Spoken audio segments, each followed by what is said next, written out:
From Studio 1A in Tampa, Florida, comes a talk show that really feels your pain and tells you like it is. We love America and all that freedom-loving Americans want to protect. Live from coast to coast and on your radio, it's For the People with Keith Allen. We'll help you survive this thing called life. We're for the people.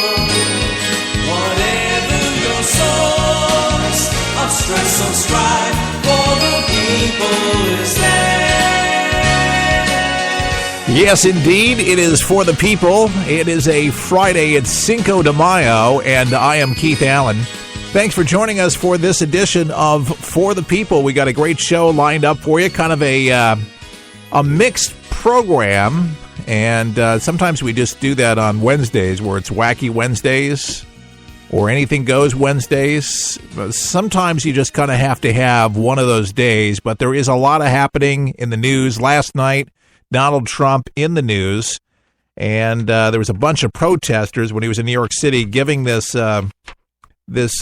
speech, black tie event. It was very, very, very nice, but there was, picketing and rioting and some of that disruptions to try to kind of mess with Donald Trump as he was meeting with the Australian Prime Minister, Malcolm Turnbull, in Manhattan, and he got out of New York really quick. He hasn't been back in New York in, 8 months? But now he's in New Jersey at Bedminster at his golf course at the Trump National Golf Club, and no major events planned through the weekend, according to the website. So he can enjoy himself. It's got to be nice to be Trump. Seriously. You got your clubs. You can stay just about anywhere. And no charge. No charge for the boss. Not a bad deal. So the health care was the major deal yesterday. And, in a way, an achievement, obviously, to be able to do it because, when they first tried to pass, it didn't happen. It was kind of embarrassing, little egg on the face. But then they said, let's get rid of Paul Ryan. And that didn't work. And even Donald Trump yesterday at the White House, when there was this victory, he even addressed that and basically said, and they said to get rid of Paul Ryan. Paul Ryan's a genius. They were able to pull this off. Well, I mean, it's a victory right now, but there's just so much work to do. And I call it kind of like handling a hot potato, because no matter what happens, folks, and seriously, mark my words here on what happens here with the health care bill moving forward, having it in Republican hands now, no matter what happens, the Republicans will be blamed from this day forward. No matter what happens, it's all the Republicans' fault. Everything's going to be fair game. So there's got to be lower prices. There's got to be more people that are being short on it now. And then the underlying issue, it's been all along, it has to be addressed, that people have been complaining about, even Senator Rand Paul, is that the people with pre-existing conditions, and that is such an overwhelming burden. It's something that, you'd want to definitely address, but it can be an overwhelming expense at the same time because, that's a lot of money. It's a lot of expenditure. Everybody wants to be insured. Everybody wants to be properly insured. How to actually do this, have federal hands all over this. It's going to be very interesting to see how this all pans out, but it still has to be worked through. And it's probably going to be rewritten several different times. Senator Bill Cassidy said that the Senate will write its own bill, stressing senators will need to see an official estimate on the updated plan's impact for consumers and taxpayers, something that the House did not have in hand when Republicans narrowly approved the American Health Care Act 217 to 213 vote yesterday. So he says we must manage the expectations and remain focused on the art of the doable as we move forward. That's the Senate Finance Committee Chairman Orrin Hatch of Utah. That was his statement just there yesterday. So I think a lot of people realize from the GOP that this is a hot potato, and it's got to be as right as it can possibly be. There's nothing that's perfect, folks, in this world. Nothing at all is perfect. Nobody knows, for instance, what's going to exactly happen to them.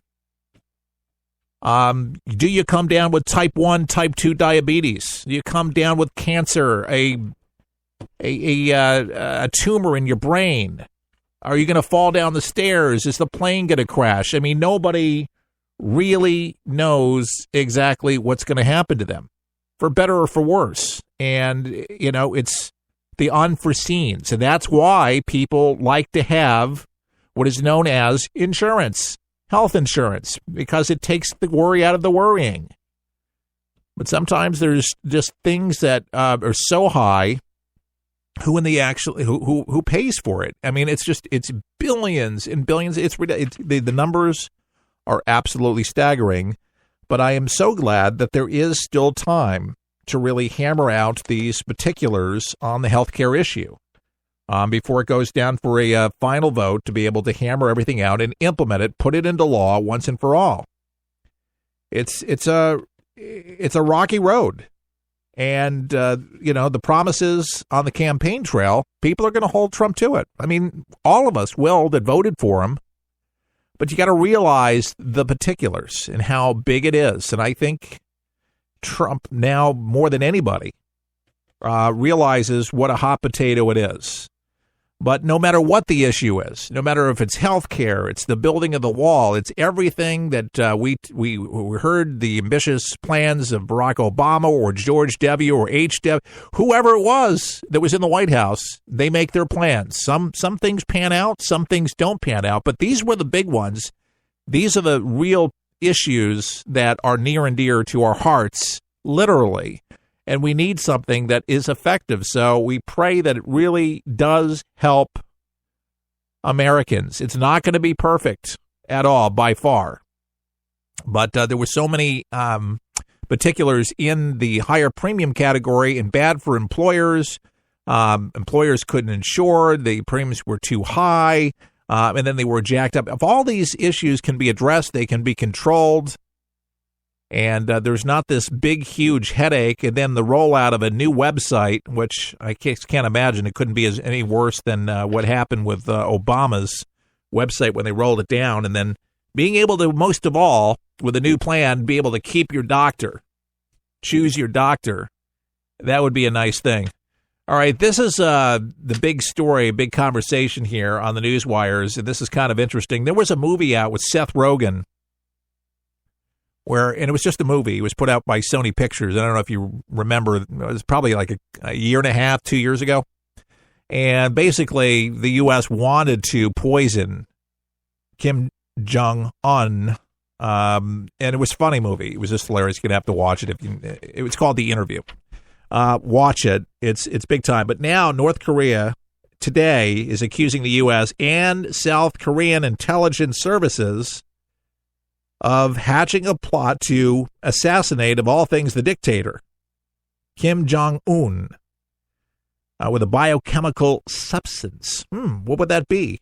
And this claim is amid rising tensions, as you know, of the U.S. and North Korea over the reclusive regime's nuclear weapons program and recent provocative ballistic missile tests.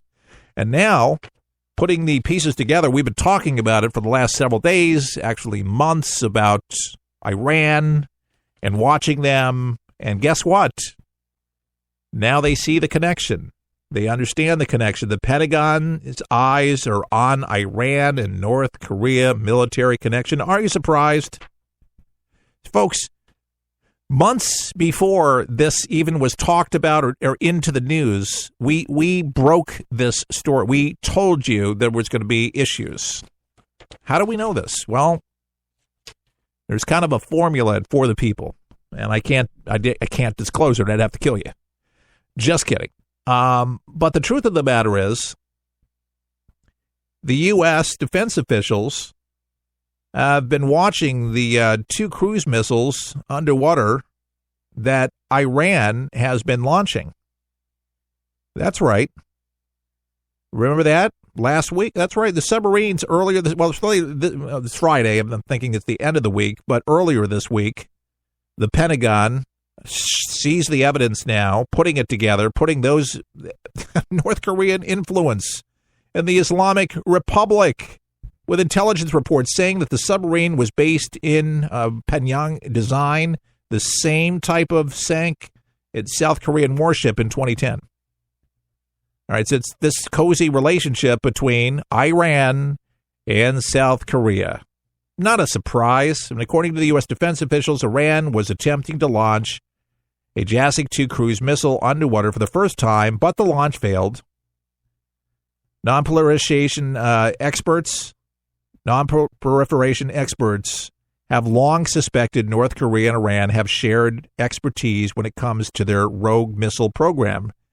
The very first missile we saw in Iran were simple copies of North Korean missiles. This is according to Jeffrey Lewis, very important, a missile proliferation expert at a Middlebury Institute of International Studies at Monterey. And over the years, we've seen photographs of North Korean and Iranian officials in each other's countries, and we've seen all kinds of common hardware. So they're in cahoots with each other, with military stuff back and forth, and more so right now, conspiring, both of them together. They're tied at the hip. Economically, now only 2 countries in the world deploy the Uno-class submarine. Did you know that? North Korea and Iran. These midget subs, which are able to operate basically in shallow waters where they can hide, and the North Korean midget subs that sank a 200-foot Korean warship in 2010, which killed 40 sailors, was ambushed in shallow water back in 2010, killing 40 sailors. Did you know that? Yep, South Korea. North did it. Thank you very much. Now, during testimony last week, this is a name you need to get to know, Admiral Harry Harris. He's the head of the American forces in the Pacific. He warned the United States has no land-based short or medium-range missiles. And why? Because it is a, signatory to be the Immediate Range Nuclear Forces of INF Treaty. That's right. Signatory to the Intermediate Range Nuclear Forces of NIF. Basically, these are long-range nuclear forces, or INF. It's a treaty that was signed in 1987 between Russia and the United States, but Iran and North Korea are under no such constraints. Did you hear that? Iran and North Korea are under no such constraints, for this, but everybody else is.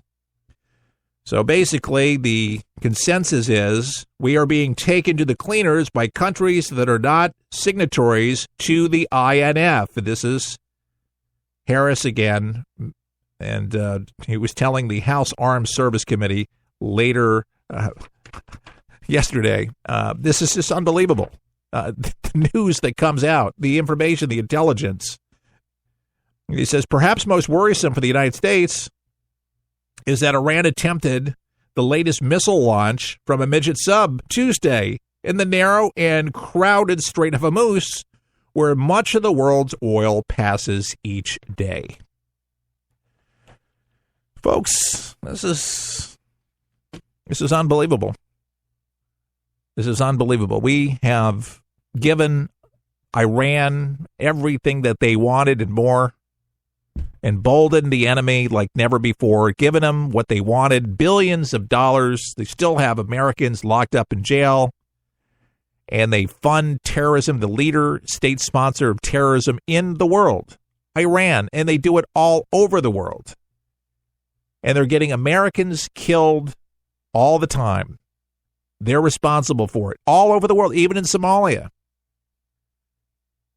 We just had a special forces guy just pass away yesterday.